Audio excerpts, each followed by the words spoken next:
اللہ وحدہ والصلاة والسلام علی من لا نبی بعدہ وعلی آلہ واصحابہ الذین فوادا اما بعد فاعوذ باللہ من الشیطان الرجیم بسم اللہ الرحمن الرحیم اہدنا الصراط المستقیم صدق اللہ العظیم ان اللہ وملائکتہ یصلون علی النبی یا ایھا الذین آمنوا صلوا علیہ وسلموا تسلیما اللہم صل علی سیدنا و مولانا محمد وعلی آل سیدنا و مولانا محمد وبارک وسلم صلاۃ و سلام علیک یا رسول اللہ رب اشرح لی صدری ویسر لی امری واحلل عقدۃ من لسانی یفقہوا قولی۔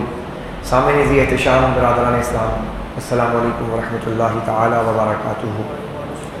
رمضان شریف میں چند ہی دن باقی رہ گئے ہیں اور رمضان سے قبل اہل اسلام کا طریقہ وتیرہ ہمیشہ سے یہی رہا کہ وہ قرآن کریم کی طرف رجوع کرتے ہیں۔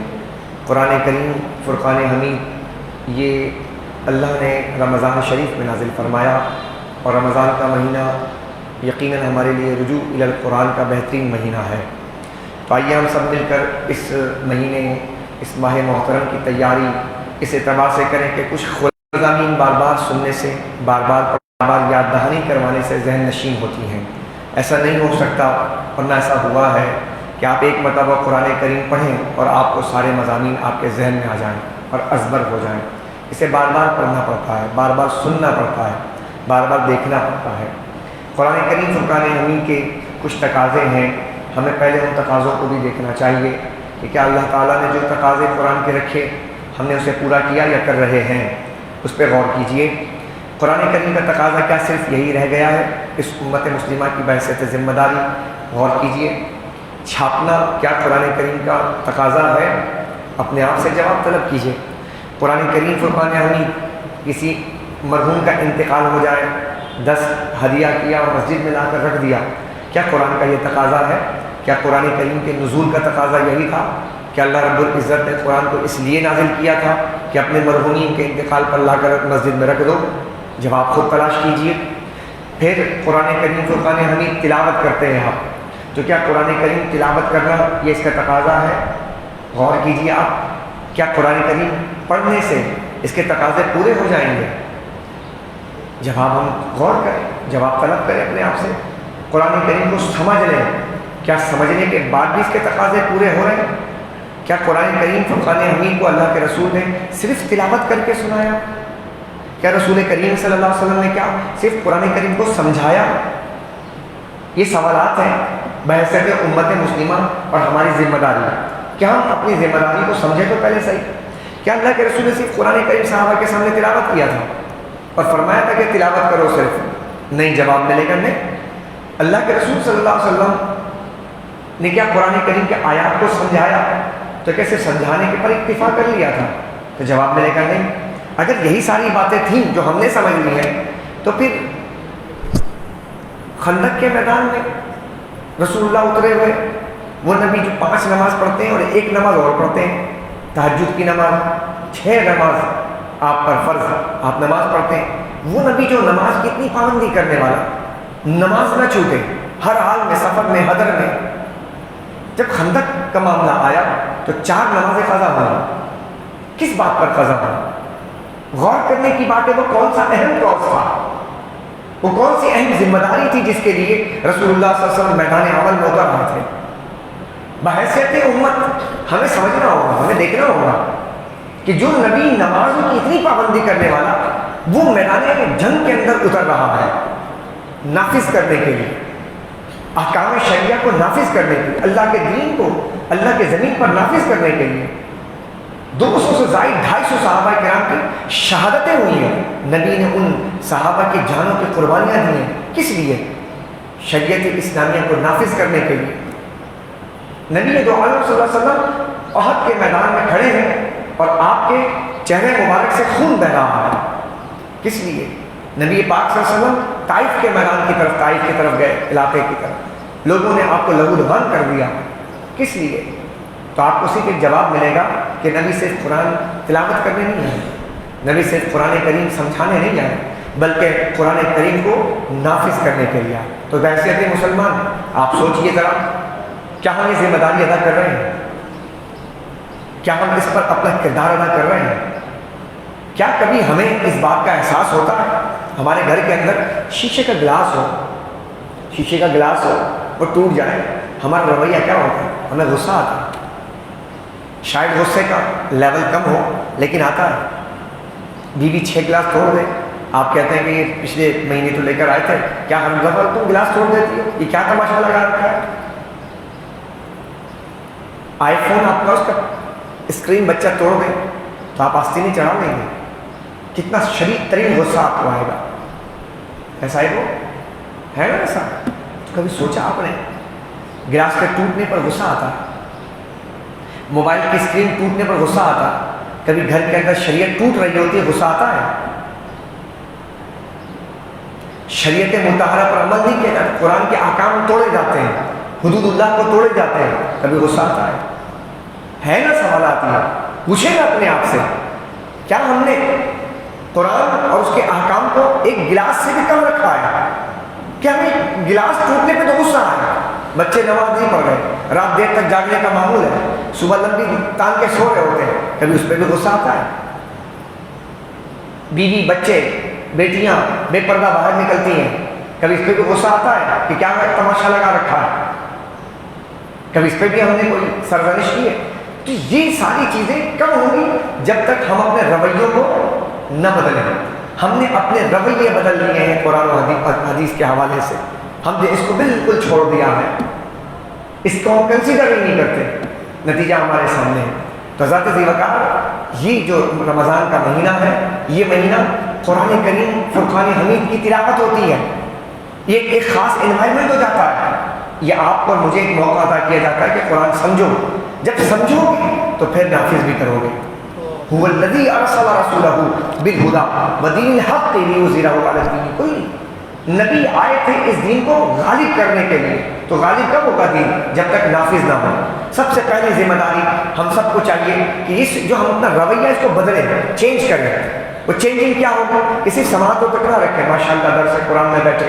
کیا درس قرآن میں بیٹھنے کے قرآن کے تقاضے پورے ہو رہے ہیں؟ نہیں جناب، درس قرآن میں بیٹھ کے قرآن کے تقاضے پورے نہیں ہو رہے جب تک کہ آپ یہاں سے سن کر اپنے گھر میں اپنے اوپر اپنے گھر پر اور جو آپ نے ماتحت ہے اس پہ نافذ نہ کریں. اس وقت قرآن کے تقاضے پورے نہیں ہوں گے. ہمیں اپنے آپ کو بدلنا ہوگا. سب سے پہلے آپ کچھ احکام کو سنیں، سننے کے بعد سمجھ آیا اپنے 6 فٹ کے اس جسم کے اوپر سے نافذ کیجیے. سب سے پہلا کام آغاز یہاں سے کیجیے آپ اپنے اوپر. اس کے بعد اپنے ارد گرد میں اپنے گھر میں دیکھیں کن کن چیزوں میں کمی ہے، کوتاہیاں ہیں، کمزوریاں ہیں. ان کمزوریوں پر اس کو نافذ کیا جائے، ڈائیورٹ کیا جائے، چینج کیا جائے. حالات گھر میں بدلے جائیں. یہ غلط ہے، اس کو ٹھیک کرو. یہ اللہ کا حکم نہیں ہے، یہ حکم ہے اللہ کا، اسے نافذ کرو. اس سے اللہ ناراض ہوتا ہے، اس سے راضی ہوتا ہے. ناراضگی والے چھوڑو، راضی والے کام کرو. یہ کرنا پڑے گا ہمیں گھر میں. جب ہم یہ کریں گے نہیں تو قرآن و حدیث اور شریعت اسلامیہ نافذ نہیں ہوئی. صرف الفاظ کا ایک خوبصورت جام ہوگا یا ایک کنورزیشن ہوگی اور ایک لذت سماعت ہوگی، ایک لپسنگ ہوگی. لپسنگ آپ نے دیکھی ہے نا؟ جب کوئی گانا گانے والا یا کچھ کرنے والا وہ جب اس کو کسی کو کرتا ہے، یعنی کوئی فلمایا جاتا ہے تو اس میں لپسنگ کرتا ہے. اس کو کچھ نہیں کرنا ہوتا، بس لپسنگ کیا، اس کے آپ پیسے سیدھے کیے اور ختم. تو کیا ہماری لپسنگ چلتی رہے گی کہ ہم آپ کو سنا دیں، آپ سن لیں اور اس کے بعد جناب ماشاءاللہ سبحان اللہ کی صدا آ جائے اور اس کے بعد کہیں کہ ماشاءاللہ ثواب مل گیا ہے؟ تو کیا یہ دین ثواب ہے؟ یہ تو دین ہدایت ہے. ہدایت کیسے ملے گی جب تک نافذ نہ کیا جائے؟ تو حضرت ذی وقار ہر آدمی کی رسپانسبلٹی ہے، ذمہ داری ہے کہ جو جہاں کھڑا ہے اپنی ذمہ داری کا احساس کرے. سب سے پہلی چیز، پھر احساس کرنے کے بعد نافذ کرے. اگر آپ بحیثیت گھر کے سربراہ تو آپ کو چاہیے کہ آپ کے گھر کے اندر نافذ کریں اسلام کو، قرآن کو. اگر آپ دکان پر بیٹھے ہیں تو کیا آپ کے دکان میں اسلام نافذ ہے؟ آپ دیکھیں، چیک کریں آپ کے ماتحتوں کو کہ کیا وہ لین دین ٹھیک کر رہا ہے یا نہیں کر رہا ہے. اللہ اکبر.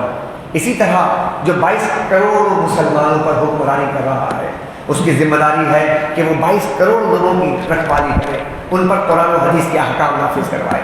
یہ اس کی ذمہ داری ہوگی. ہر آدمی اپنے لیول کے حساب سے کام کرے گا تو یہ ماحول چینج ہوگا. آئیے میں نے اسی بات کو پیش نظر رکھتے ہوئے اس بات کو محسوس کیا کہ ہم رمضان سے پہلے تھوڑا سا مضامین قرآن کے حوالے سے تھوڑا سا خلاصہ آپ کے سامنے رکھیں. دیکھیے سورہ فاتحہ ہے. سب سے پہلے قرآن کریم جب ہم کھولتے ہیں سورہ فاتحہ ہے.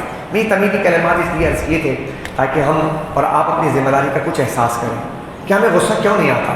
شریعت ٹوٹتے ہوئے غصہ کیوں نہیں آتا. گلاس ٹوٹے ہوئے غصہ آتا ہے. گھر کے اندر برتن ٹوٹ جائے غصہ آتا ہے. گاڑی خراب کر کوئی اسکریچ مار دینا گاڑی کے اوپر غصہ آتا ہے. کوئی چیز ٹوٹ جائے اس پہ غصہ آتا ہے. لیکن ہمیں شریعت پر غصہ نہیں آتا. ہم نے کہاں رکھا ہوا ہے شریعت کو. ہم نے کہاں رکھا ہوا ہے شریعت کو. کون سا لیول ہے شریعت کا. کہاں ہے شریعت. چوتھے پانچویں چھٹے کسی نمبر پر تو ہے. جو سب سے پہلے ہونا چاہیے تھا اس کو چھٹا ساتواں نمبر دے دیا. آج حال کیا ہو گیا ہوگا تھا مسلموں کا کہ ہم نے اللہ اس کے رسول کے احکام کو بنی اسرائیل نے جو کچھ کیا تھا وہ آج آپ کے سامنے دیکھیں کہ وہ بنی اسرائیل نے کیا. اللہ نے ساری نعمتیں چھین لی تھیں اس سے. اس فہمی میں مبتلا نہ رہنا. یہ اللہ نے قرآن کریم میں سارے احکام کو واضح کیا ہے کہ جب نعمتیں ہم دیتے ہیں تو ہم واپس بھی لے لیتے ہیں. تو دیتا کیسے اور لیتا کیسے وہ اصول بیان کیے, اس نے ضابطے بیان کیے, قواعد بیان کیے.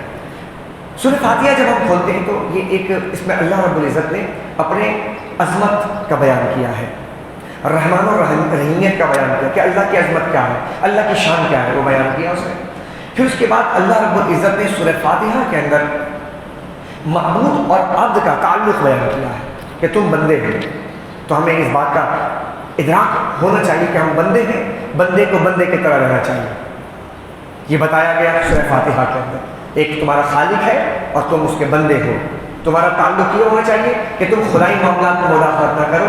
اللہ خدا خدا ہے, بندہ بندہ ہے. پھر کیا فرمایا, کہا کہ جب تم بندے ہو تو بندے ہونے کی حیثیت سے تمہاری ذمہ داری ہے کہ تم اسی سے مدد مانگو جو تمہارا خدا ہے. تم اسی کی عبادت کرو جو تمہارا خدا ہے. چونکہ بندگی کا حق اسی وقت ادا ہوگا جب تم خالق کا اعتراف کرو گے, اس کی تعظیم تمہارے سینے میں بیٹھے گی.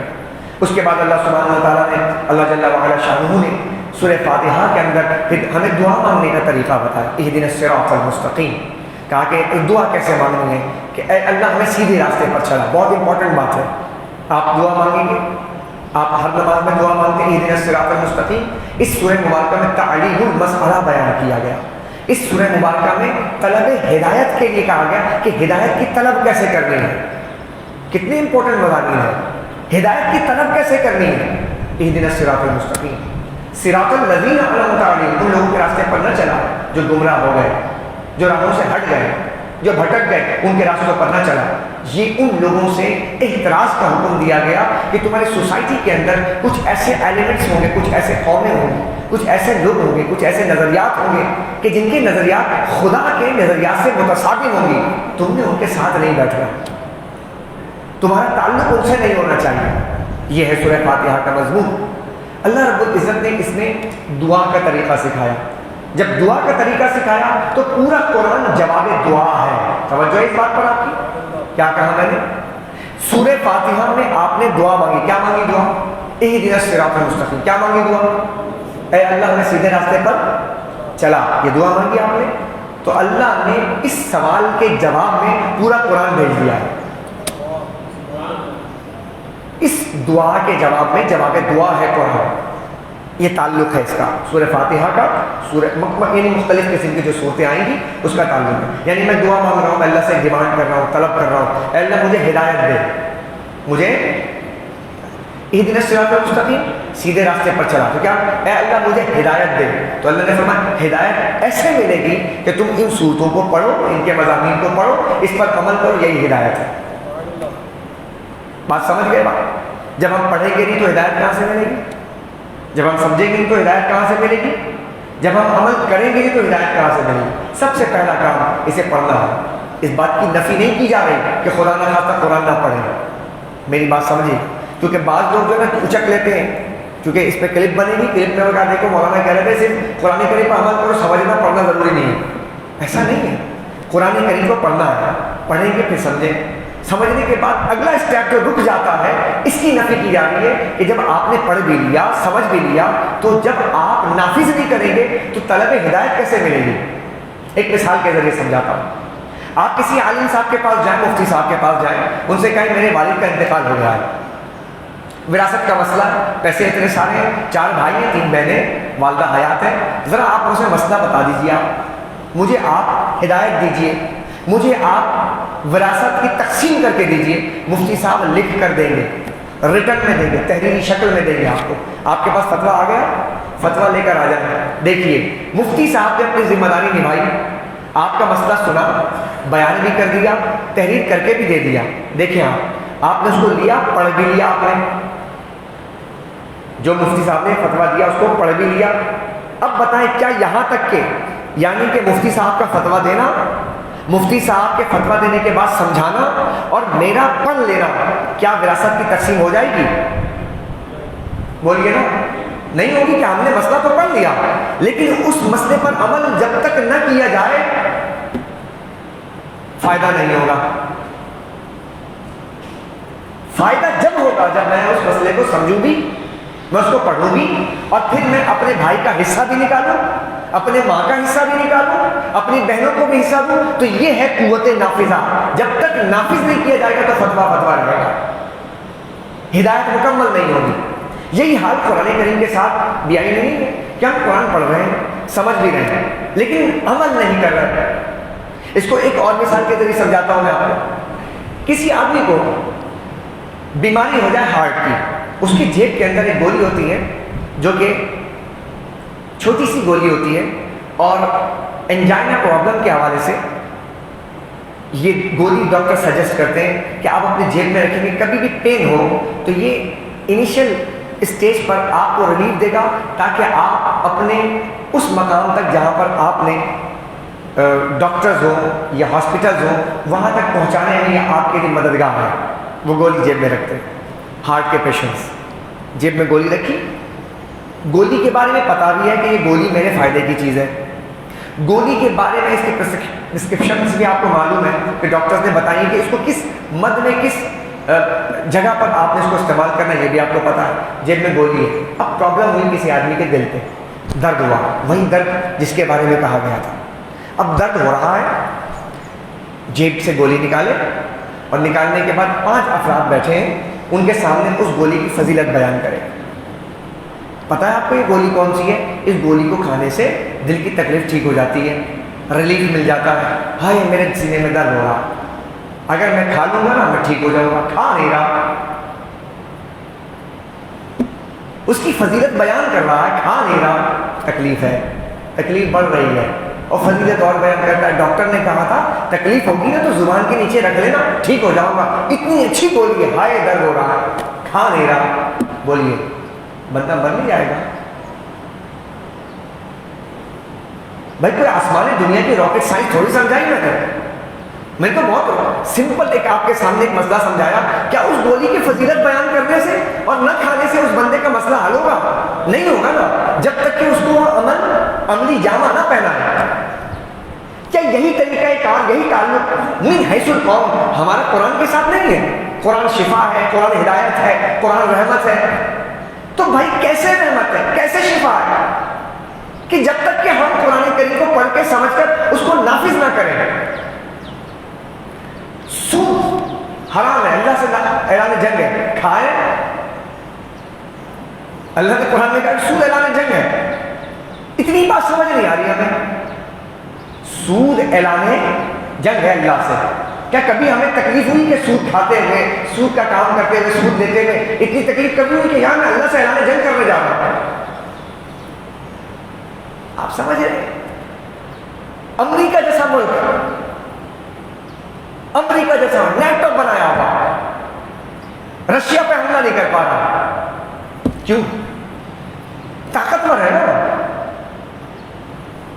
حالانکہ امریکہ سپر پاور ہے، سپر پاور ہونے کے بعد یوکرائن کے اندر رشین جو کیا کہتے ہیں مداخلت ہے اس کو روک نہیں پا رہا۔ وہ براہ راست نے بولا رشیا چلو پیچھے ہٹ جاؤ، تم کیوں یوکرائن میں گھسے ہو؟ نہیں بول پا رہا، کیوں؟ سپر پاور، اسے پتا ہے کہ جو سامنے طاقت ہے اس سے میں پنگا لوں گا تو میں ہی نیست و نابود ہو جاؤں گا، اس کے پاس مجھ سے زیادہ خطرناک میزائل ہیں، سپر سونک میزائل ہیں، وہ تو یورپ کے سارے جتنے بھی ممالک ہیں اس کو ملیامیٹ کر دے گا۔ تو کیا پیچھے رہ کر کہہ رہا ہے کہ بھائی ہمارا تو معاملہ نہیں ہے تو فلاں نہیں ہے؟ تو یہ بات سمجھ نہیں آتی ہمیں کہ جو بڑی طاقت ہوتی ہے اس سے الجھا. تو یار دنیا میں سب سے بڑی طاقت تو رب کائنات کی ہے.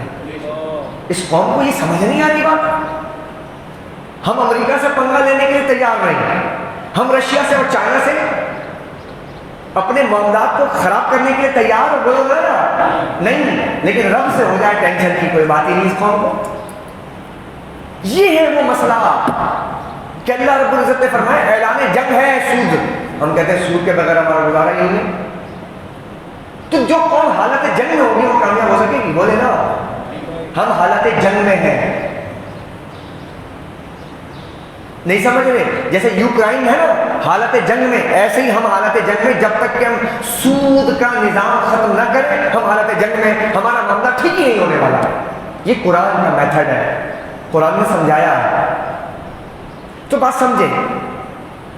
اسی طرح ہمارے یہاں میں نے پہلے بھی اس بات پہ ذکر کیا تھا, قرآن قصے کہانی کی کتاب نہیں ہے.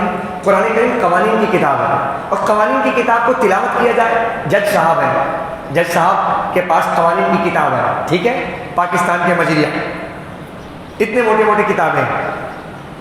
جج صاحب روزانہ اٹھے, صبح اٹھنے کے بعد تمام قوانین کی کتاب کی تلاوت شروع کریں, اور تلاوت کرنے کے بعد آگے بیٹھ جائیں. کہا میں تو صبح تلاوت کر کے آیا ہوں, لیکن فیصلے نہ کریں, حکم نافذ نہ کریں, تو کیا اس تلاوت کرنے کا, اس کے پڑھنے کا کوئی فائدہ ہوگا؟ اتنی ساری مثالیں میں نے آپ کے سامنے رکھی ہیں صرف اس بات کو سمجھانے کے لیے کہ بھائی قرآن پڑھنا اور ہے, قرآن پر عمل کرنا اور ہے. جب تک عمل نہ کیا جائے اس وقت تک حالات بدلیں گے نہیں. تو ہم رمضان شریف بہت اچھا ماحول دیتا ہے, دل پسیج جاتے ہیں, روزے کی حالت میں ہوتے ہیں, شیطان جکڑ لیے جاتے ہیں, تو قرآن کا عمل کرنا کتنا آسان ہو جائے گا اگر ابھی سے نیت کی جائے. کیا میں رمضان کے مہینے میں یہ پریکٹس کروں گا کہ میرے اندر جو کوتاہی ہے, میرے گھر میں جو کمی ہے, میں نے اس کمی کو, اس کوتاہی کو جو قرآن اور حدیث کے خلاف ہے, یہ رمضان کا مہینہ بڑا پیارا مہینہ ہے, اس میں میں ان چیزوں کو ختم کروں گا, تو انشاءاللہ ماحول بہت بہترین ہوگا, موافق ہوگا, مخالف نہیں ہوگا. سینہ, دل, وجود, ذہن, فکر, خیال, یہ سب مسجد کی طرف راغب ہو جاتے ہیں. نہ آنے والا بھی مسجد کو آ جاتا ہے, نہ روزہ رکھنے والا بھی روزہ رکھ لیتا ہے. اور پھر شیطان جس کے بارے میں ہم کہتے ہیں کہ شیطان نے ہی بہکا دیا, اللہ نے اس کو بھی جکڑ لینا ہے. تو ماحول بڑا سازگار ہوگا اس پر عمل کرنے کا. تو دیکھیے اب آپ آئیے, جواب دعا آ رہی ہے. سوال کیا تھا؟ اے اللہ ہدایت دے. جواب دعا سورہ بقرہ میں 40 رکوع ہیں. کتنے بولے؟ 16 رکوع پہلے پارے میں, 15 رکوع دوسرے پارے میں, اور بقیہ مکمل ہوتی ہے تیسرے پارے میں. یہ ہے سورہ بقرہ, قرآن کریم کی سب سے بڑی سورت قرآن کریم کی مدنی سورت ہے. قرآن کریم کی مدنی سورت ہے. اس سورہ مبارکہ کے اندر قرآن کریم کی سب سے عظیم ترین آیت کریمہ بھی موجود ہے, جسے آپ آیت الکرسی کہتے ہیں, وہ بھی اس کے اندر موجود ہے. مضامین بڑے شاندار, 1 سے لے کر 20 آیت تک اہل ایمان کی صفات کا, کفار کے مزاج کا, منافقین کی سازشوں کا ذکر کیا گیا.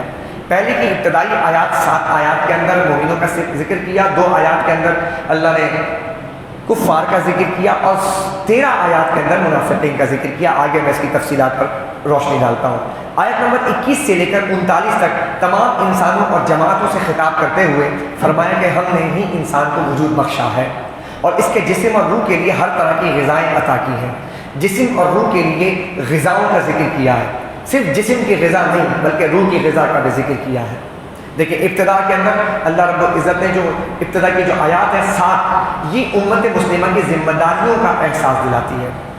کیا فرمائے؟ ہدایت, طلب ہدایت مانگی آپ نے, تو اللہ قرآن کریم میں فوراً فرماتا الف لام میم ذالک الکتاب لا ریب فیہ ھدی للمتقین. فرمائے ہدایت ہے اس میں, متقیوں کے لیے ہدایت ہے. سوال تھا, جواب آیا, متقیوں کے لیے ہدایت ہے. اے اللہ ہمیں ہدایت دے, تو اللہ فرماتا ہے متقیوں کے لیے ہدایت ہے. متقی کون لوگ ہوں گے؟ ان کی صفات کا ذکر کیا. یہ امت مسلمہ کی ذمہ داری تم پر لگائی گئی کہ ایمان بالغیب, جو ایمان بالغیب رکھتے ہیں, جو ہم نے انہیں عطا کیا ہے اس میں سے خرچ کرتے ہیں, جو نماز قائم کرتے ہیں, جو قرآن کریم پر ایمان لاتے ہیں, اور اس سے پہلے جتنی قرآن سے پہلے جتنی اللہ نے کتابیں نازل فرمائی اس پر بھی ایمان لاتے ہیں. آخرت پر بھی ایمان لاتے ہیں، وَهُمْ بِالْآخِرَةِ هُمْ يُوقِنُونَ، آخرت پر ایمان لاتے ہیں۔ یہ صفات بیان کی گئی کس کی؟ ایمان والوں کی۔ ہدایت کسے ملے گی؟ ان کو ملے گی۔ توجہ چاہوں گا میں، ہدایت کسے ملے گی؟ ان کو۔ نمبر 1 ایمان بالغیب، نمبر 2 قیام صلاۃ، نمبر 3 انفاق فی سبیل اللہ، نمبر 4 پچھلی سابقہ اور موجودہ کی کتاب قرآن کریم اور پچھلی کتابیں ان پر ایمان لانا۔ اس کے بعد آخرت پر ایمان لانا کہ یہ دنیا صرف یہ دنیا نہیں ہے، اس دنیا کے بعد بھی ایک دنیا ہے اور وہ دنیا آخرت کی دنیا ہے۔ یہ امت مسلمہ کی ذمہ داری بتا دی گئی ہے، تمہیں یہ ذمہ داری نبھانی ہے۔ نمبر 1 غیب پر ایمان لانا، دنیا کو بتانا ہے کہ جو نظر نہیں آ رہا وہی خدا ہے، جو نظر نہیں آ رہا۔ اس کی ایک بہت آسان اور سمپل سی مثال رکھتا ہوں۔ اس وقت جو یہ رشیا ہے، رشیا میں الحاد، یہ گنہگار و سیاکار نے کئی مقام پر ہمارے بڑے بڑے جو مفکرین و علماء ہیں وہ بھی اس بات پر زور دے رہے ہیں کہ اب جو دین آ رہا ہے، جو ایک بہت بڑا سیٹ اپ آ رہا ہے، وہ الحاد کا آ رہا ہے، بے دینی کا آ رہا ہے، کچھ نہیں ماننا، کچھ نہیں ماننا۔ یہ ایک بہت بڑا ایک طوفان آ رہا ہے۔ یہ رشینز جو ہیں ان کے یہاں کوئی تصور نہیں خدا کا، خدائی معاملات کا کوئی تصور نہیں۔ چائنیز، بدھسٹ، ان کے یہاں بھی کوئی، اب یہ 2 قومیں آ رہی، پہلے وہ تھا عیسائی تھی، عیسائی گمراہ ہو گئے تھے، لیکن یہ جو طاقتیں آ رہی ہیں، ان طاقتوں کے پیچھے جو نظریات، افکار، خیالات ہیں، آپ اس کا ادراک ہی نہیں کر رہے ہیں۔ ہم تو کہتے ہیں کہ رشین بلاک میں شامل ہو جائیں، ہم تو کہہ رہے ہیں چائنیز بلاک میں شامل ہو جائیں، تو بھائی چائنیز اور رشین بلاک میں شامل ہوں گے تو جب وہ اپنے کاروبار کو لے کر آئیں گے تو اپنا نظام بھی تو لے کر آئیں گے، وہ اپنے افکار بھی تو لے کر آئیں گے۔ امریکہ جب آیا تو امریکہ اور جب یورپ کی کنٹریز آئیں اور جب برطانیہ آئی تو برطانوی سامراج صرف برطانوی سامراج نہیں تھی بلکہ اپنا نظام تعلیم لے کر آئی۔ آج تلک، توجہ چاہوں گا، آج تلک وہ اتنا گہرے نقوش ہیں اس کے کہ آپ کے عدلیہ کے اندر آج بھی انہی کے قوانین چل رہے ہیں۔ بولیے رائٹ اور رانگ؟ یعنی یہی صورتحال ہوتی ہے جب اقوام آتی ہے تو پورا سسٹم کیپچر کر لیتی ہے، پورا نظام اپنے ہاتھ میں لے لیتی ہے، آپ کی مرضی نہیں چلتی۔ ایک طرف ہم تو یہ سوچ رہے ہیں کہ ہم نے اس میں راستہ نکالنا ہے، کیا ہم نے اس کی تیاری کی ہے کہ چائنیز زبانوں کے اندر تراجم ہو، چائنیز زبانوں کے اندر ہمارے تمام کے تمام بیع و شراء کے نظام نافذ ہو، چائنیز زبان کے اندر ہمارے احادیث ہو، چائنیز زبان کے اندر ہمارا مقننہ ہو، تاکہ اگر وہ یہاں ہم سے کاروبار کرنے آئے ہم اس کو کہیں کہ یہ چائنیز زبان میں اس کو پڑھو۔ ہم نے اس کی تیاری کی نہیں کی، تو جب ہم نے نہیں کی تو وہ اپنا نظام لے کر آ جائیں گے، کیونکہ وہ انگلش میں کنورٹ کرنے کے بعد وہ ہمیں تو دے دیں گے، ہم ان کو نہیں سمجھا سکیں گے۔ ایک بہت بڑا ایک طوفان آنے والا ہے، چیلنج بہت بڑا ہے۔ رشینز آئیں گے، ان کا اپنا نظام ہے، وہ تو کہیں گے ڈومینیٹ کریں گے آپ، وہ تو کہیں گے ہماری بات مانو، نہیں مانو گے تو ہم تمہیں چھوڑ دیں گے۔ اس نے سمجھ ہی نہیں گئے، اتنا بڑا تعلق رکھنے والا انڈیا جس سے اس کا اتنا بڑا کاروبار تھا، مفاد کو جب زد پڑی تو کیا چھوڑ دیا ہم نے؟ نہیں سمجھ رہے بات کو؟ یہ مفادات کی جنگ ہے بھائی، عالمی سطح پر سمجھے۔ مسلمان اپنی اسٹینڈنگ پوزیشن کو سامنے رکھے، مسلمان اپنے نظام، اپنے آقا دو جہاں صلی اللہ علیہ وسلم کی شریعت مطابق دانت سے پکڑ کر رکھے، ہر حال میں اس کو چھوڑنا نہیں ہے، تب تو کہیں جا کے بات بنے گی، ورنہ آپ تو کبھی اس کے ساتھ باندھ دیں تو ادھر چل پڑے، کبھی اس کے ساتھ باندھ دیں تو اس کے ساتھ چل پڑے، تو کیا تمہارا دین و ایمان نہیں ہے؟ اللہ اکبر۔ اس کے بعد کفار کا مزاج میں، حسد میں، بغض میں، اناد میں جلے ہوئے لوگ، دو آیات میں کہا یہ گمراہ لوگ ہیں، اللہ نے گمراہ کر دیا، ان کو ہدایت نہیں ملے گی۔ پھر 13 آیات منافقین کے بارے میں، یہ کون لوگ ہیں؟ یہ ایک جماعت ہے، یہ مفاد پرست جماعت ہے، جہاں مفاد دیکھتی ہے وہیں پہ جناب اپنے آپ کو بیچ ڈالتی ہے۔ مسلمانوں کے ساتھ آئے مسلمانوں کی بات، کفار کے ساتھ گئے، یار بولے نا ایسی نہیں منافقانہ روش، ابن الوقت، مفاد پرست عناصر۔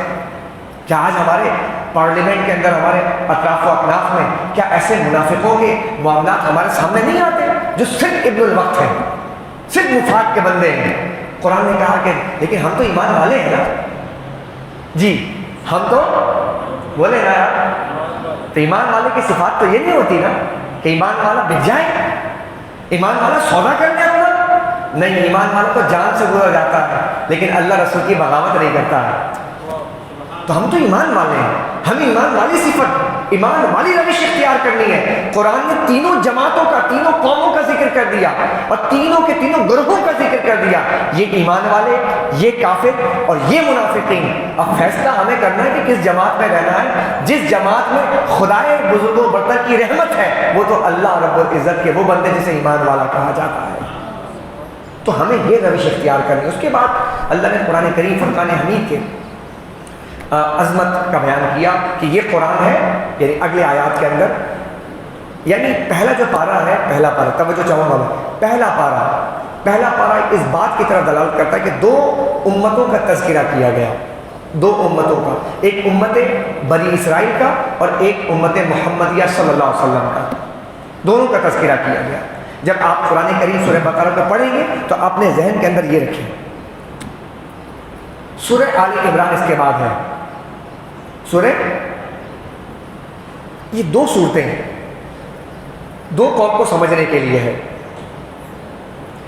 پہلی سورت سورہ بقرہ یہود کو سمجھنے کے لیے, دوسری سورت سورہ آل عمران عیسائیوں کو سمجھنے کے لیے. کیا ہے نا آپ کے پاس, آپ کسی کے پاس کیوں جا رہے سمجھنے کے لیے؟ آپ قرآن سے سمجھے نا کہ ان کا مزاج کیا ہے, یہ کیا کرتے آئے ہیں, بس واضح ہو جائے گی بات کہ انہوں نے جو کیا ویسا ہی کریں گے. لہذا اپنی روش کو اختیار کر لو. اب اس سے بڑھ کر ہدایت کیا ہوگی کہ اللہ نے کھول کر پورے, یعنی سورہ بقرہ کے اندر اللہ نے پورے یہود کا تذکرہ کر دیا کہ انہوں نے کیا کیا کیا کیا گل کھلایا, کیا کیا روش اختیار کی. اچھا, اسی طرح سورہ بقرہ اور سورہ آل عمران یہ دو صورتیں سورہ امتین ہیں, دو امتوں کا تذکرہ ہے. یہاں پر سر دست ایک مسئلہ سمجھاؤ. یہود, دنیا کے اندر جتنی قومیں ہیں, جتنے مذاہب ہیں, ان مذہبوں کی بنیاد یا تو نسل پر ہے, جیسے یہود ایک نسل ہے, بولیے یہود ایک نسل, تو نسل پر بنیاد ہے. عیسائیت ایک شخصیت کا نام ہے, حضرت عیسیٰ علیہ السلام کا, تو دیکھیں شخصیت پر نام ہے. ہندو مت ایک علاقے کا کہ کلچر ہے.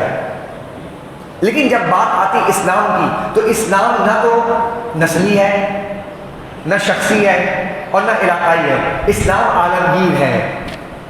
اس لیے اس کا نام کسی شخص پر نہ رکھا گیا, اس کا نام کسی نسل پر نہیں رکھا گیا, اور اس کا نام کسی علاقائی سطح پر نہیں رکھا گیا. اس کا نام کس پر ہے؟ اسلام, سر تسلیم خم کرنا. سبحان اللہ. اسلام کا معنی کیا ہے؟ سر تسلیم خم کرنا, جھکا لینا, سر اپنے آپ کو سپرد کرنا, ٹوٹل سبمٹ کرنا, ٹوٹل سبمشن آلمائٹی اللہ, اللہ تعالیٰ کو مکمل عطا کر دینا, سب کچھ دے دینا. اس کو کیا کہتے ہیں؟ اللہ اکبر, اللہ اکبر. میں اسی لیے کہتا ہوں ہمارا سودا ہوا ہے, ہمارا بولے نا سودا کیا ہم نے. یہ جتنے بیٹھے ہوئے نا, کبھی سوچا ایسا ہم نے سودا کیا اللہ سے؟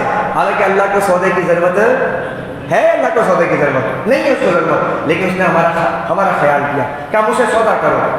سورہ توبہ آیت نمبر 131, آیت نمبر 131 سورہ توبہ, سودا کیا ہے قرآن بیان کرتا ہے. سبحان اللہ. ہم نے تمہارے جان مال خرید لیے ہیں اور بدلے میں جنت دے دی ہے. ان اللہ اشترى من المؤمنین بأن لهم وأموالهم بأن لهم الجنہ. ہم نے جان بھی لے لیا, مال بھی لے لیا, بس ختم. جان دے دو, مال دے دو, بدلے میں کیا مانی؟ کہا جنت لے لو. یہ سودا ہوا ہے, بے ہوئی ہے, تجارت ہوئی ہے, بزنس کیا. بزنس آپ نے, میں نے کیا کیا؟ بزنس کیا ایمان کے حوالے سے. امام جعفر صادق کا قول سنیے گا, کیا فرمایا, سبحان اللہ. امام جعفر صادق رضی اللہ عنہ فرماتے ہیں کہ میری جان اور میری مال جو ہے نا اتنی سستی چیز نہیں ہے کہ میں اس کو فضول کاموں میں لگاؤں. کیا کہتے ہیں امام جعفر صادق؟ کہتے ہیں میری جان جو ہے نا, میری جان اور میرا مال یہ سستی چیز ہے اور نہ فضول چیز ہے کہ میں اس کو فضول کاموں میں لگاؤں. یہ اتنی قیمتی چیز ہے کہ اس سے جنت خریدی جا سکتی ہے. دیکھ رہے ہیں آپ, تھنکنگ دیکھ رہے ہیں, زاویہ نگاہ دیکھ رہے ہیں. ہم نے تو ایسے سمجھا جان مال ادھر ادھر, اپنا مال بھی فضول کاموں میں خرچ کرو اور جان کو بھی لگا کے رکھو. نہیں, یہ بڑی قیمتی شے ہے. ورنہ اللہ رب العزت فرماتا ہے, بندو میری جنت پتہ کتنی قیمتی ہے؟ کہ ساری دنیا ہے نا, ساری دنیا, ساری دنیا اکٹھی کر لو، اس کا مال اکٹھا کر لو، اور مال اکٹھا کرنے کے بعد اللہ کے پاس آ جاؤ، پوری دنیا، ساری دنیا ایسے لے لو اور کہو مالک یہ ساری دنیا ہے، جنت کی 1 گز زمین چاہیے۔ اللہ فرماتا ہے میری جنت کی زمین بہت مہنگی ہے، ساری دنیا کے عوض میں 1 گز جنت کی زمین بھی نہیں دوں گا۔ 1 گز جنت کی زمین خریدنے کے لیے ساری دنیا کی دولت جمع کر کے جائیں تو اللہ نہیں عطا فرمائے۔ لیکن مومن تیری شان کتنی اعلیٰ ہے کہ تیری جان بڑی قیمتی، تیرا مال بڑا قیمتی، تو اسلام قبول کرنے کے بعد تو اتنا قیمتی ہو گیا کہ تیرے جان اور مال کے بدلے اللہ جنت عطا فرما رہا ہے۔ سمجھیں اس چیز کو، غور کریں۔ اب یہاں پر ایک بات اور سرگست عرض کر دیتا ہوں، جب سودا ہو گیا ہے جی، سودا ہو گیا تو سودا کے خرید و فروخت کی جگہ بھی تو ہوگی نا، نہیں کہیں تو مال بکے گا، کہیں تو مال خریدا جائے گا۔ اچھا، دنیاوی مال خریدنے کے لیے کہاں جاتے ہیں؟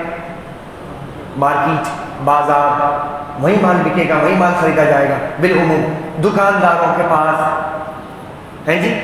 اللہ فرماتا ہے کہ دنیا، رسول پاک صلی اللہ علیہ وسلم کی حدیث طیبہ ہے، حضور نے فرمایا دنیاوی تجارت جو ہے وہ مارکیٹوں میں ہوتی، بازار میں۔ اس کو فرمایا ابغض البقاء، کیا فرمایا؟ ابغض البقاء، بدترین جگہ جہاں پہ دنیا کا مال بکتا ہے اور خریدا جاتا ہے، بدترین جگہ۔ تو مالک تجھ سے جو سودا ہوا یہی خرید و فروخت کا ہوگی، کہاں؟ وہ مسجدوں میں ہوگی۔ اس کو اللہ کے رسول نے کہا احب البقاء، بہترین جگہ۔ سبحان اللہ، غور کر رہے ہیں کہ جب یہ سودا لینا دینا کرنا ہی ہے کہ کہاں ہوگا؟ مسجدوں میں ہوگا۔ اسی لیے رسول اللہ صلی اللہ علیہ وسلم فرماتے ہیں مسجدوں سے گزرو تو یہ جنت ہے کہ یعنی کہ جنت کے باغ ہے، چڑھ لیا کرو، لے لیا کرو۔ سبحان اللہ۔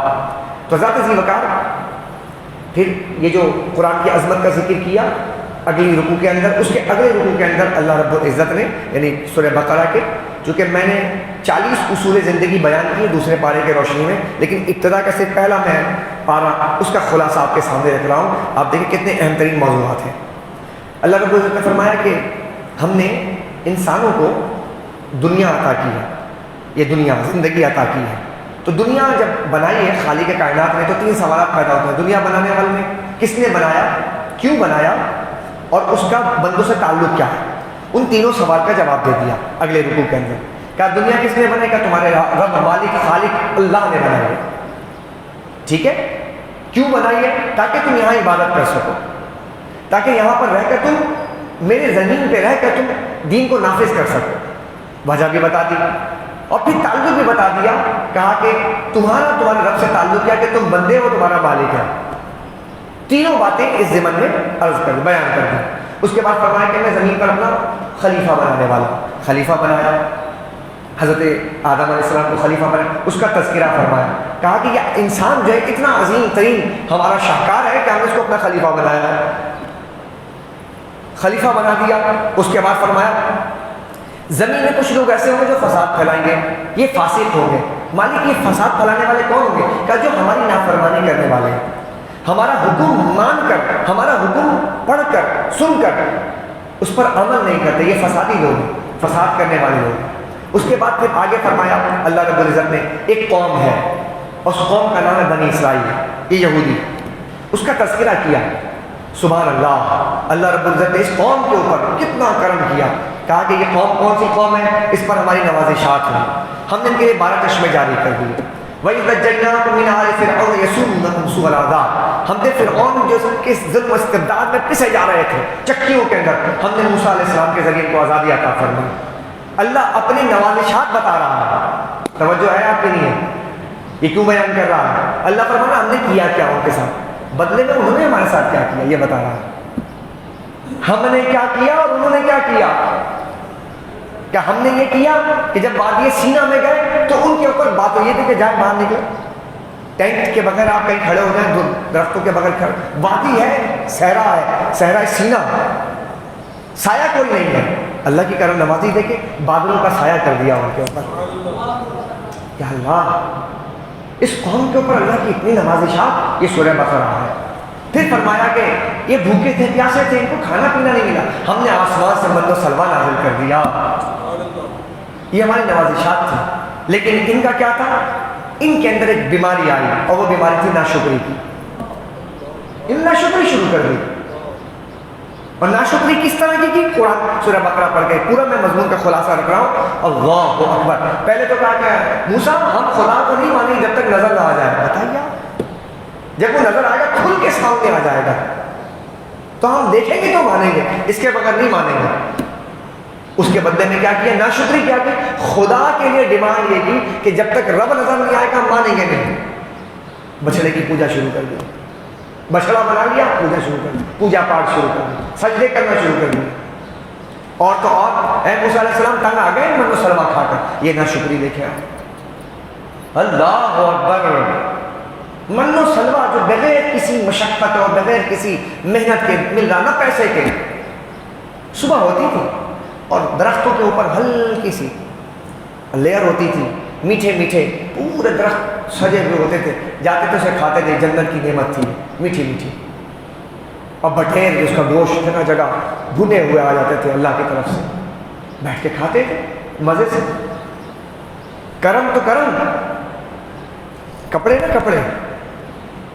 ایک دفعہ پہن لیا, جب بڑے ہوتے ہیں تو کپڑے بھی اسی طرح بڑے ہو جاتے ہیں. بتائیے آج ہمارے یہاں عید آنے والی ہے, ہر سال بدلتے کپڑے بدلتے ہیں بچوں کے. بچہ بڑا ہو گیا, پچھلے سائز 16 تھا اب 18 ہو گیا, 18 کا 20 ہو گیا, 20 کا 22 ہو گیا. بڑھ رہے نا, ان کے سائز بھی بڑھتے تھے, ان کے کپڑوں کا سائز بھی بڑھتا تھا. کپڑے گندے ہو جاتے تھے, ایسے صاف کرتے تھے کپڑے, صاف دھونے کی بھی ضرورت نہیں. یہ اللہ کی نوازشات تھی اس قوم کے اوپر, سمجھ رہے آپ کو. لیکن بدلے میں کیا کیا؟ بدلے میں انہوں نے مچھلی کی پوجا کی. بدلے میں انہوں نے کہا کہ ہم تھک گئے, ککڑی دیں, گندم دیں. ککڑی, گندم اور پیاز یہ آپ ہمیں اگائیں. تو اللہ نے فرمایا ٹھیک ہے.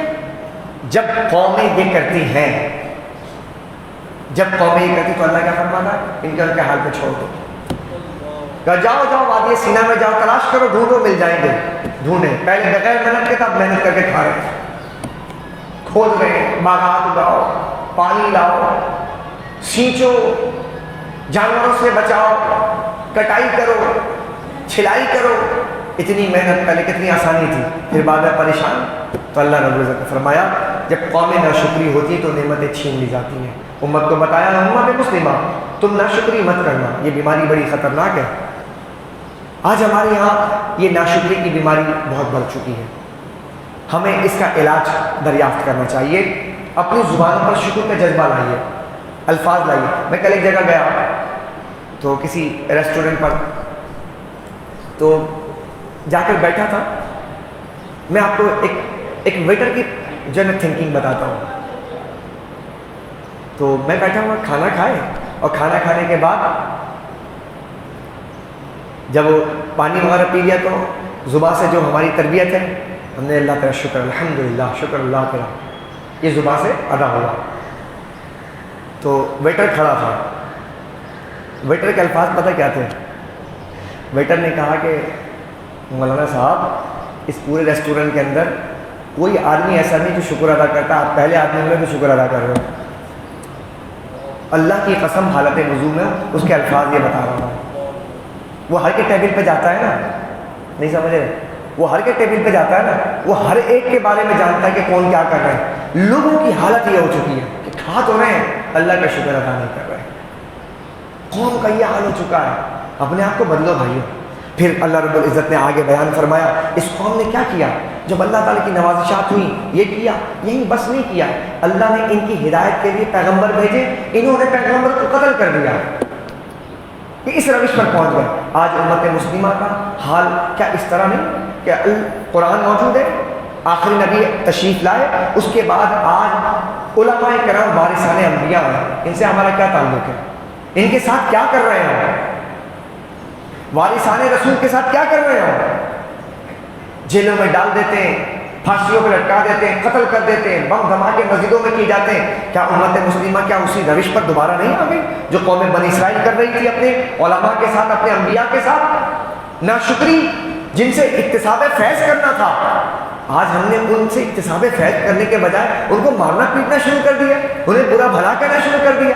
ابھی مجھے ایک صاحب نے بتایا, کل کی بات, پرسوں کی بات ہے, کل ہی کی بات ہے, کل 2 واقعات ہوئے بڑے عجیب سے, دماغ بالکل جو ہے سن ہو گیا بات سن کر. میں اپنی بیٹی کے دوا کے لیے ڈاکٹر کے پاس بیٹھا ہوا تھا تو ایک صاحب برابر میں آ کر بیٹھے، تو پہلے تو آگے بیٹھے تھے، انہوں نے مجھے دیکھا تو میرے پاس قریب تشریف لیا، تو انہوں نے کہا کہ امام صاحب میں بیٹھا تھا، ایک آپ سے مسئلہ پوچھنا تھا۔ کہا فلاں صاحب ہے، نام نہیں لیتا میں، فلاں صاحب ہے، وہ فلاں کی پان دکان پر جو ہے نا گفتگو ہو رہی تھی، 8-10 افراد بس یہ بیٹھے ہوئے تھے، میں بھی وہاں کھڑا ہوا تھا۔ گفتگو کیا ہوتی؟ کہا کہ کوئی عالم ٹھیک نہیں ہے، کوئی عالم ٹھیک نہیں، سارے عالم خراب ہیں، عالموں نے بیڑا غرق کر دیا، سب عالم خراب ہیں، سارے حافظ خراب ہیں، سارے امام خراب ہیں، یہ تھا موضوع بحث۔ تو میں نے کہا یہ تو بڑی خطرناک بات ہے۔ اس شخص نے ایک پان کی دکان پر کھڑے ہوئے لوگوں کے گفتگو کو بتایا، اس سے اندازہ ہوتا ہے کہ معاشرہ کہاں جا رہا ہے۔ یعنی کہ جو آپ کا بہت بڑا طبقہ پانوں کی دکان پر ڈب کے ماں باپ پان کھانے والے ہیں، اور کچھ بچ گئے تو وہ چائے کی دکان میں 2 بجے جا کر دیکھ لیں آپ، نہیں سمجھے؟ ہماری راتیں کہاں گزر رہی ہیں، غلط کہہ رہا ہوں صحیح کہہ رہا ہوں؟ اس کراچی شہر کا جو حال کیا ہم نے وہ آج ہمارے سامنے جا کر دیکھیں۔ یہ نوجوان جو تھے یہ ہمارا سرمایہ ہے، یہ ہمارا ایسٹ ہے، یہ کہاں رات میں لگے ہوئے ہیں، شیشہ پی رہے ہیں صاحب، چائے پی رہے ہیں صاحب، سگریٹیں پی رہے ہیں، چرس پی رہے ہیں، چرس۔ نوجوان آ کر مجھ سے ابھی 2 ہفتے پہلے مسجد کے اندر آ کے سوال کرے، 3 نوجوان آئے، کہتے ہیں کہ چرس پی کر کے جو ہے منہ دھو کر اگر ہم کلی کر کے آ جائیں تو کیا نماز پڑھ سکتے ہیں؟ بے باکی دیکھ رہے ہیں حضرت، مسجد میں آ کے سوال پوچھا گیا مجھ سے، 3 نوجوان کہہ رہے ہیں، تینوں آپس میں الجھے ہوئے تھے کہ نہیں، امام صاحب سے جا کے پوچھتے ہیں کہ چرس پینے کے بعد کیا منہ دھو کر کے اور یہ کرنے کے بعد جو ہے نا کیا نماز پڑھ سکتے ہیں، کیا وضو تو نہیں ٹوٹے گا؟ بے باکی کا عالم دیکھ رہے ہیں آپ، اس سوسائٹی میں آپ کی صاحب، اسے ڈینائی نہیں کر سکتے آپ، اور اسی سوسائٹی میں رہ کر ہمارے بچوں نے آگے بڑھنا ہے۔ ہم کہاں جا رہے ہیں؟ ہم نے اس کی اصلاح کرنی، اس کا بیڑا اٹھانا ہے۔ پھر قرآن کریم فرقان حمید کہتا ہے، آگے بڑھتا ہے قرآن کہتا ہے کہ دیکھو یہود و نصارہ نا، ان کی تھنکنگ بتائیے، سبحان اللہ، اس قرآن کریم میں بتائیے، کاش کہ اس قوم کو، اس لیڈروں کو سمجھ میں آ جائے۔ کہا کہ یہ جو یہود و نصارہ ان کو راضی کرنے والوں، ڈو مور، کیا لفظ ہے سر؟ Do more. امریکہ کیا کہتا ہے؟ ڈو مور، اور کچھ دو، اور کچھ۔ ہم نے 60-70 سال میں do more do more do more do more کرتے ہوئے آج یہاں پہ پہنچا دیا نا۔ قرآن کہتا ہے ڈو مور کرنے والوں، ولن ترضی عنک الیہود والنصارى حتی تتبع ملتہم، مت کرو ڈو مور، یہ تم سے راضی نہیں ہوں گے کب تک؟ جب تک تم اپنا دین نہ چھوڑ دو۔ یہ قادیانیت کیا ہے؟ تم اپنا دین چھوڑو، قادیانیت اختیار کرو، سب کچھ ملے گا۔ ہمارا نوجوانوں کو جانچ دی جاتے ہیں، آؤ پیسے بھی، لڑکی بھی، سب ملے گا، کیا چھوڑ دو، قادیانیت اختیار کر لو۔ ہے یا نہیں ایسا؟ یہ ان کی روش ہے۔ کیا رسول کریم صلی اللہ علیہ وسلم کے ناموس پر حملے، کس بات پر؟ تاکہ مسلمان جو اپنے مصطفیٰ سے تعظیم و تکریم کا رشتہ توڑ دیں، ختم کر دیں۔ لو پیسے لو، فنڈنگ کرو، مارو پیٹو ان کو، تصویریں بناؤ، خاکے بناؤ رسول کریم صلی اللہ علیہ وسلم کی، معاذ اللہ مذاق اڑایا جائے، اور اس قوم کو بے شرم بے غیرت بنا دو، اور جو روڈوں پر نکل کر پروٹیسٹ کرتے ہیں جیلوں میں ڈال دو، ان کے لیے ہم تمہیں پیسے دیں گے، فنڈنگ کریں گے۔ یہ سب کیا ہے؟ یہ سب اس بات کی طرف اشارہ ہے جو قرآن نے ایک لفظ میں بیان کیا کہ تم ان کو راضی کرنے والوں، یہ اس وقت تک راضی نہیں ہوں گے جب تک تم اپنا دین چھوڑ نہ دو۔ یہ دین ہمیں، یہ ایمان ہمیں اپنے جان سے زیادہ عزیز ہے۔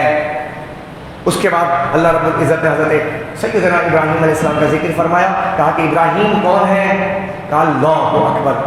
ابراہیم علیہ السلام کی صفات بیان کی، یہ وہ شخص ہے کہ جس کی آزمائشوں کا سلسلہ بڑا طویل ہے۔ اس کا ذکر کیا ابراہیم علیہ السلام کا آخری کے رکوع کے اندر، جو جب آپ ثلاثہ ختم کریں گے نا اس کے بعد حضرت ابراہیم علیہ السلام کا تذکرہ۔ یہ کون ہے؟ اللہ نے فرمایا تو آگ میں ڈال دیا جائے، بڑھاپے میں اولاد دی، جنگ بیابان میں چھوڑی آئے، بڑا ہوا بچہ کا ذبح کر دو۔ اتنی آزمائشوں کے بعد پھر اللہ نے فرمایا کہ ہاں ابراہیم تم نے ہماری ساری آزمائشیں پوری کرنی ہیں۔ سبحان اللہ کہہ دیجیے آپ، یہاں یہ جملہ یاد رکھنے والا ہے، کہا کہ تم نے آزمائشیں پوری کر لی۔ وَإِذْ قَالَ انی جاعلک للناس اماما وَإِذِ ابْتَلَىٰ إِبْرَاهِيمَ رَبُّهُ بِكَلِمَاتٍ فَأَتَمَّهُنَّ قَالَ إِنِّي جَاعِلُكَ لِلنَّاسِ إِمَامًا۔ جب ساری آزمائشوں پر پورے مکمل اتر آئے تو اللہ نے فرمایا کہ ابراہیم اب تمہیں ہم پوری دنیا کی امامت عطا فرما رہے ہیں۔ امامت کیسے ملتی ہے؟ ڈرائنگ روم میں بیٹھ کر نہیں ملتی۔ لندن سے واپس آ جائیں، پڑھ کر بڑے ماں کے بیٹے بن جائیں اور امامت مل گئی آپ کو۔ بڑے باپ کی بیٹی بن گئی، امامت مل گئی صاحب آپ کو۔ یہ ہماری امامت کا تصور ہے۔ امامت کے لیے قربانی ہے، امامت کے لیے آزمائشیں ہیں، یہ بند کمروں کے اندر نہیں ملتی ہے، اس کے لیے مشقت کرنی پڑتی ہے، اس کے لیے جانوں کی قربانیاں دینی پڑتی ہیں، پھر کہیں جا کر آپ کو امامت ملتی ہے۔ پھر آخر میں اللہ رب العزت نے فرمایا، سورہ بقرہ کا پہلا پارہ ہے، اختتام پذیر ہو رہا ہے، کہا کہ یعقوب علیہ السلام ہیں، ابراہیم علیہ السلام کے دو بیٹے ہیں، ایک کا نام اسحاق ہے، ایک کا نام یعقوب ہے، دونوں صاحبزادے ہیں۔ یعقوب علیہ السلام کی قوم جو ہے وہ بنی اسرائیل بنی ہے، سارے بیٹوں کو بٹھا دیا، کہا میرے بعد تم کس کی عبادت کرو گے؟ یہ تصور بتایا باپ کا بیٹے کے ساتھ کہ دیکھو باپ جب دنیا سے رخصت ہو تو ایسی تعلیم و تربیت کر کے جائے کہ اپنے سامنے پوچھے کہ ہاں تمہیں وصیت کرتا ہوں کہ تم ابراہیم علیہ السلام کے دین پر رہنا، اس سے پھرنا نہیں۔ یہ پوری مکمل سورہ مبارکہ پہلا پارہ یہ مکمل ہوا۔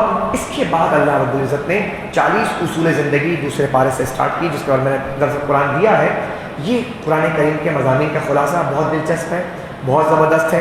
اس کے اندر ایک سورہ مبارکہ کے اندر یہ جو بیچ کا جو رکوع آیا، اس کے اندر بنی اسرائیل نے کہا تھا ایک بندہ تھا، اس کا انتقال ہو گیا، قتل کر دیا گیا، تو پھر واویلا ہوا۔ واویلا یہ ہوا کہ اس کے بھائی کا قاتل کون ہے؟ اللہ رب العزت نے موسیٰ علیہ السلام سے کہا کہ ایک بچڑا لو، اس کو ذبح کرو، گوشت کو مارو، زندہ ہوگا بتا دے گا قاتل کون ہے۔ تو کہا کہ سوال پوچھ کیا، جواب کیا ہے؟ یہ ہے تھنکنگ انسانوں کی۔ سوال جب پوچھا تھا تو جواب ملا، اللہ کی طرف سے عمل کرنا ہے نا۔ انہوں نے کہا یہ کیا بات ہے؟ اس قوم کی تھنکنگ یہ تھی بنی اسرائیل کی کہ ہم نے سوال کیا کہ اس کو زندہ کرنا ہے، اس سے پوچھنا ہے، تو اللہ رب العزت نے یہ کیا فرما دیا؟ تو جو قوم ارین قوم ہوتی ہے وہ اللہ تعالیٰ کے احکام پر بھی جو ہے نا اعتراضات شروع کر دیتی کہ یہ کیا سوال جواب کر رہے ہیں۔ تو اللہ نے فرمایا سمجھ نہیں آ رہی بات، تم نے سوال کیا، میں مالک ہوں، میں نے جواب دے دیا، نہیں سمجھ رہے؟ تم نے سوال کیا، میں نے جواب دے دیا، عمل کرو۔ تمہارا یقین ہے نا مجھ پر، یہ پیغمبر موسیٰ ہیں، انہوں نے آ کے سوال کیا کہ اللہ قوم پوچھتی ہے کہ بندہ زندہ کیسے ہوگا، قاتل کون ہے؟ اللہ نے کہا کہ گائے کو ذبح کر دو۔ تو اب جب گائے کے ذبح کرنے میں یہ بات بڑی مشکلوں سے ہضم جب ہوئی تو کہنا اچھا اس کا پھر قد کتنا ہوگا، اس کی عمر کتنی ہوگی، تو اس کی رنگت کتنی، اتنے سوالات کیے۔ تو اللہ نے فرمایا کہ قوموں کا یہی حال ہوتا ہے کہ سوالات کم کیا کرو، جتنے سوال کم کرو گے اتنے عافیت میں رہو گے، جہاں کرنا ہے وہیں کرنا۔ تو یہ پورا سورہ بقرہ اسی پر ڈیپینڈڈ ہے، اور اللہ رب العزت نے اس واقعے کی وجہ سے اس کا نام سورہ بقرہ رکھا۔ ایسا نہیں کہ پوری سورہ مبارکہ میں گائے کا ہی تذکرہ کیا گیا ہے، ایک صرف رکوع کے اندر آیا ہے، اسی وجہ سے یہ مشہور واقعہ تھا، اس لیے بقرہ کہا گیا، ورنہ مضامین اس کے اندر بہت ہیں۔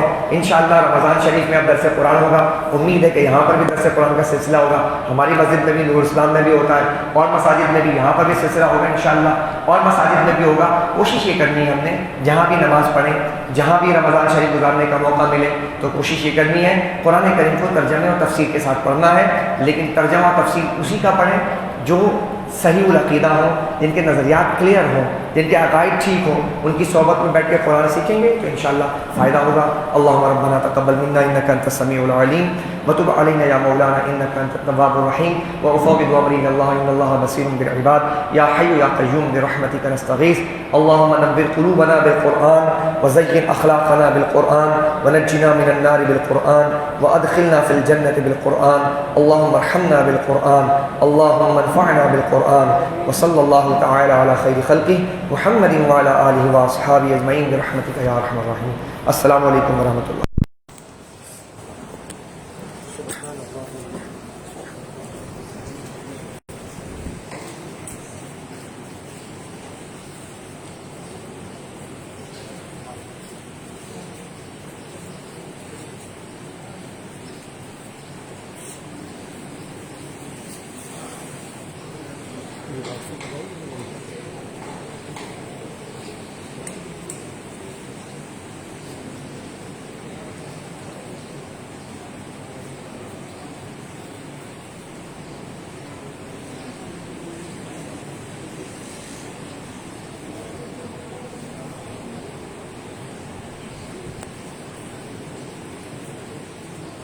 ہے نا عدنان بھائی.